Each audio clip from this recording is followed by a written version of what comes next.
Hey there guys, it's your boy Tokumehu here, and in today's video we're going to be discussing an alternate reality where Super Megaforce wasn't trash and it went by a different name called Power Rangers Pirate Force. Now, before we begin, I would just like to clarify again that this is a fan concept.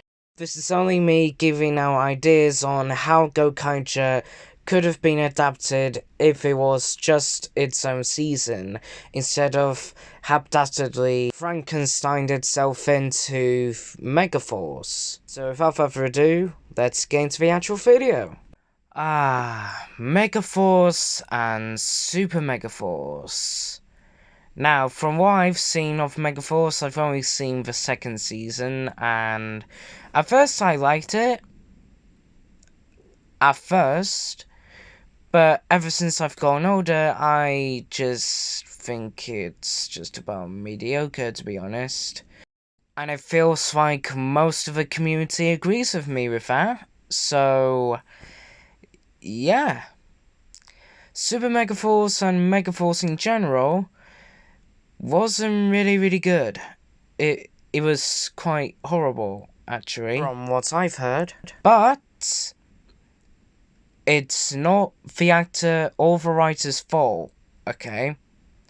I know the writers are a big contributing factor into how Megaforce was treated, but if you want me to point out the true culprit, I would probably have to say the horrible re-edits of Mighty Morphin Power Rangers all the way back in 2010.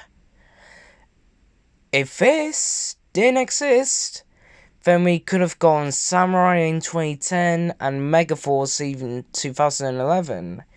Now, as for 2012/2013, more on that later, that's where we're going to be focusing on for today's video. Now, before we continue, I would just like to say that I do want to make this a sort of mini-series that I'm going to be doing.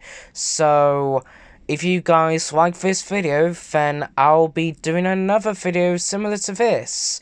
But in terms of which other season, well, you'll have to find out. Anyway, back to the video.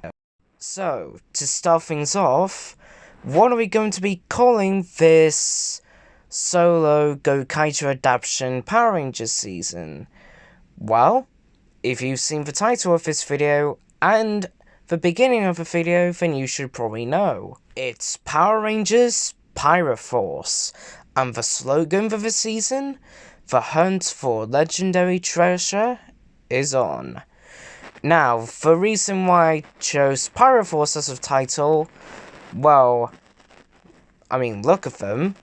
They're literal space pirates, and they hunt for their legendary treasure, which is also what pirates do on a regular basis, so, I mean, come on. It's right there. Now, the reason why I say that Pirate Force is gonna be 2 seasons is, 1, the first season, which is gonna be 25 episodes long, was so popular because of the anniversary elements that the producers back at Neo Saban said, why not make another one? And this would be season 20 in 2012 and season 21 in 2013. Now, here is the proper talking point here for this video. Are the cast for this season gonna be different or the same as Megaforce? Well, here's my answer. I'm actually gonna be keeping all the cast members. Andrew Gray, Sierra Hanna, Azim Rizk, Christina Masterson, John Mark Loudermilk, and Cameron Jebbo. Yeah, that's right. I'm keeping everyone. Now, for most of the characters, they're gonna be having their name changed. So Troy, Noah, Gia, Jake and Emma will be having their names changed, as well as their characteristics being slightly different to accommodate the more parity-like season. Now, as for Orion, he'll stay mostly the same, just with more knowledge of Power Rangers and can come across sometimes as a bit of a fanboy, but not to the same extent as Guy from Gokaiger though. Sorry, Guy fans. Now, here is the story for Power Rangers Pyroforce. The year is 2013, and the Armada Empire has begun invading the Earth, and they will not stop until the Earth is destroyed. They all come in shapes and sizes.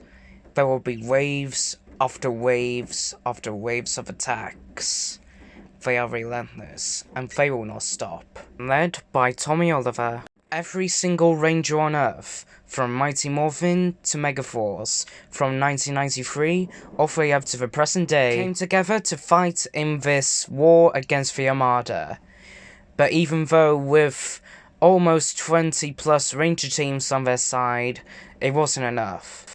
But in a last-ditch effort, the Rangers have decided to sacrifice their powers for the good of the Earth, in the hope that the Armada will be destroyed. And for a while, it seemed like they were, and from that point onward, the world went back to being peaceful.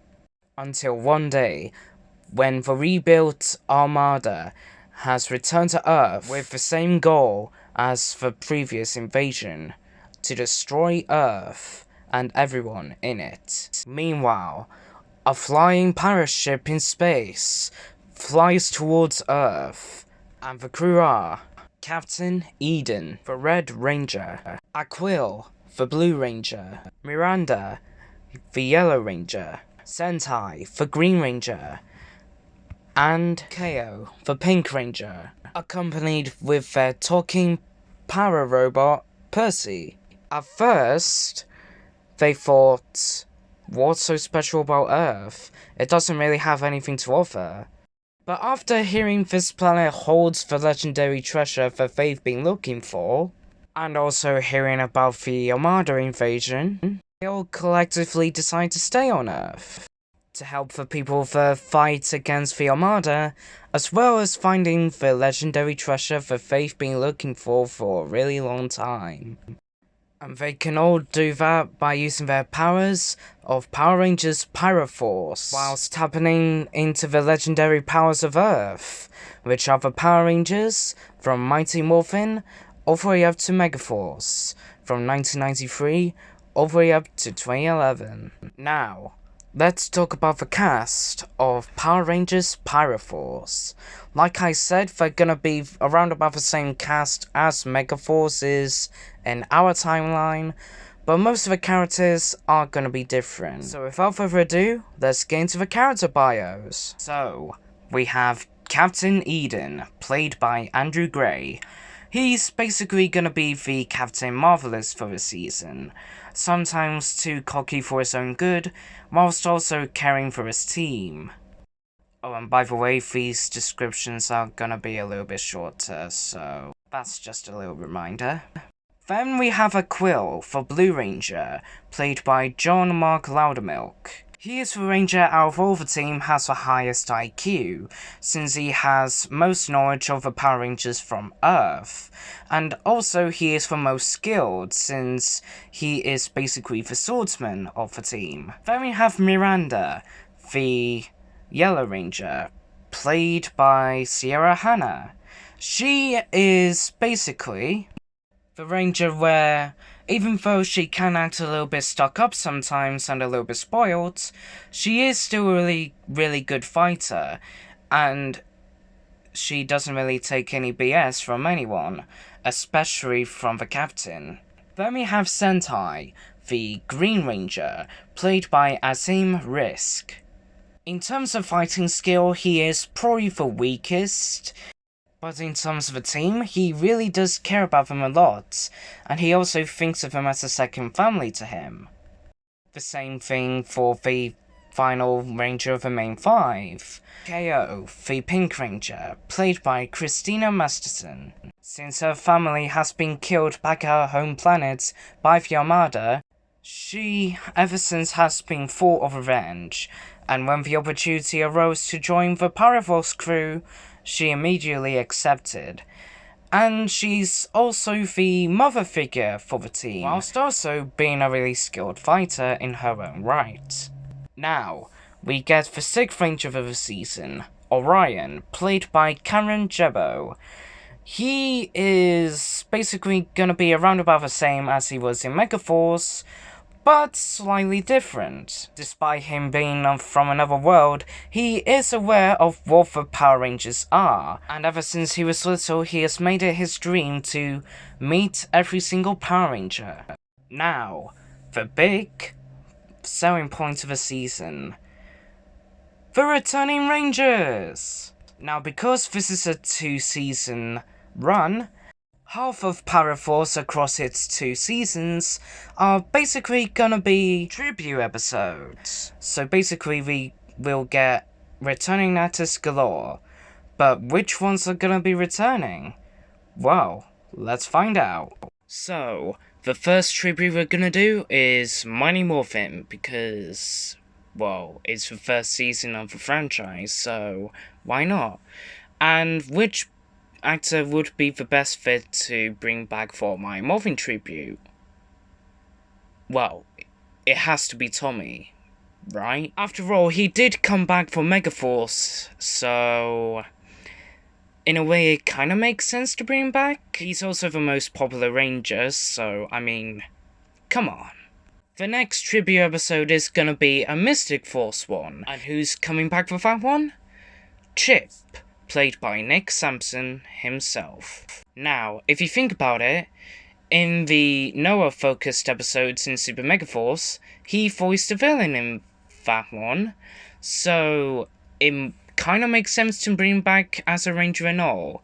Maybe Nick could pull double duty.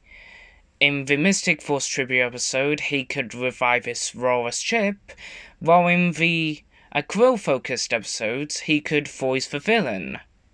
Now, the next one is very controversial for me to pick, but I've decided to bring back Cole for the Wild Force tribute. I will just like to say this: keep in mind that Megaforce would be filmed all before the controversy even began surrounding the actor who played Cole,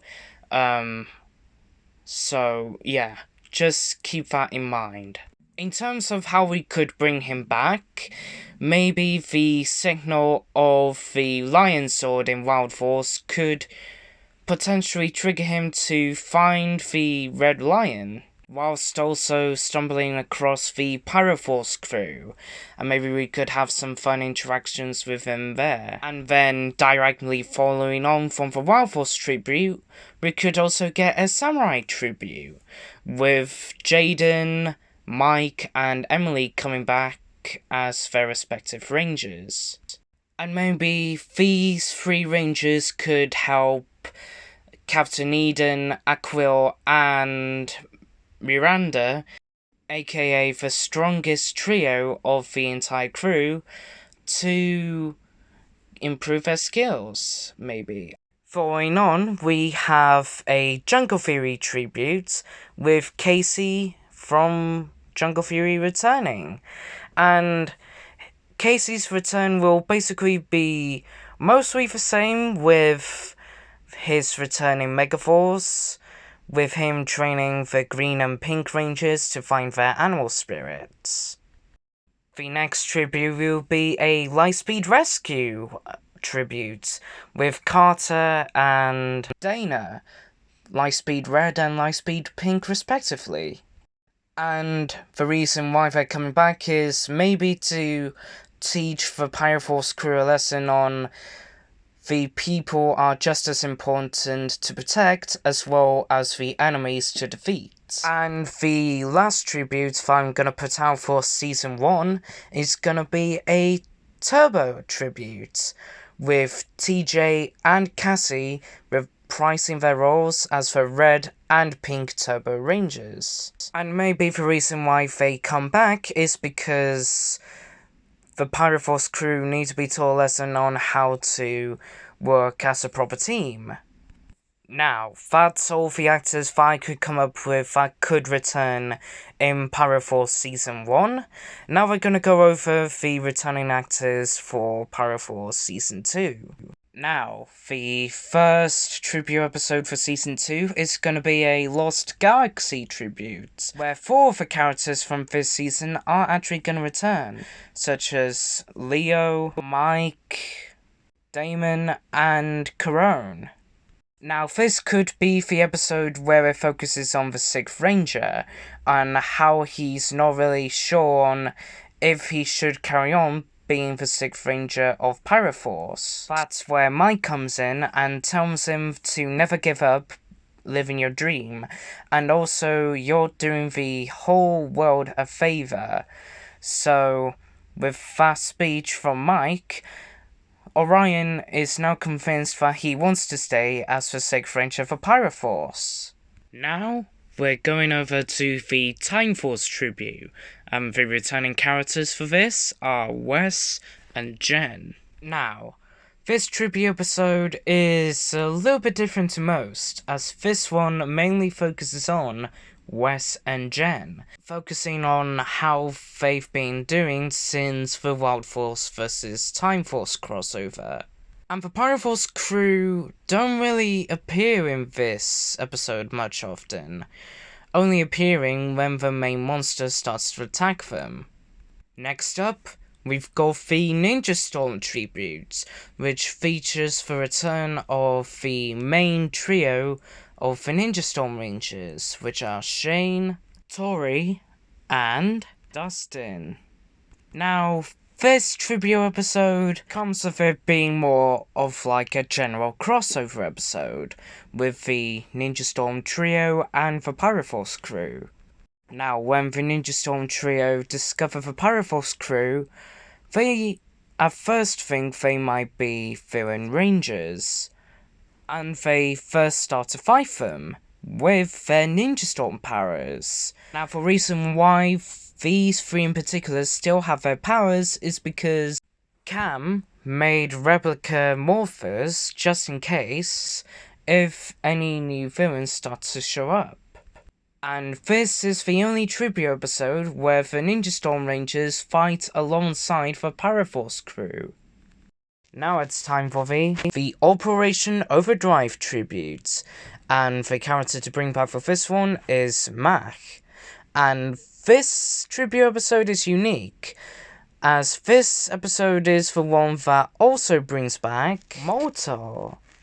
Now, the reason why Molto has been brought back is because of the certain heart that he has, and that heart keeps him alive, and the only way to destroy him is to destroy the heart. And the Pirate Force crew using the Operation Overdrive powers does that. Now it's the SPD tribute with returning Bridge and Jack. So, how did the Pirate Force crew meet the SPD crew? Well, SPD already knows who the Pirate Force crew are, and are aware of their last acts as space pirates. So, they immediately arrest them, well, try to before they escape, along with the help of Jack. And when SPD recognizes the Pirate Force crew as actual heroes, they let them go. Then we get the In Space tribute, with the returning Red Ranger Andros, and the returning Yellow Ranger Ashley.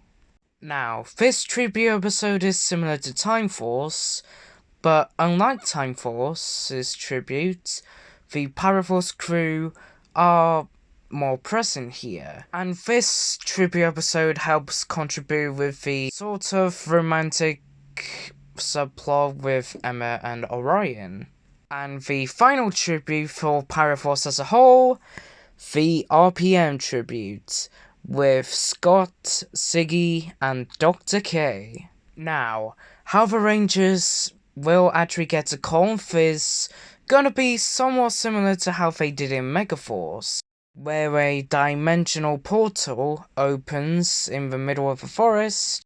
The Pyroforce crew notice it and they immediately go through it, not knowing where it leads to, and they recognize that they landed in Corinth, which is the home of the RPM Rangers. And after that, the Pyroforce crew meet up with Scott, Siggy, and Dr. K. For Dr. K, since the end of RPM, she's been working on a brand new sword, the Turbo Falcon sword, just in case if there's another invasion happening.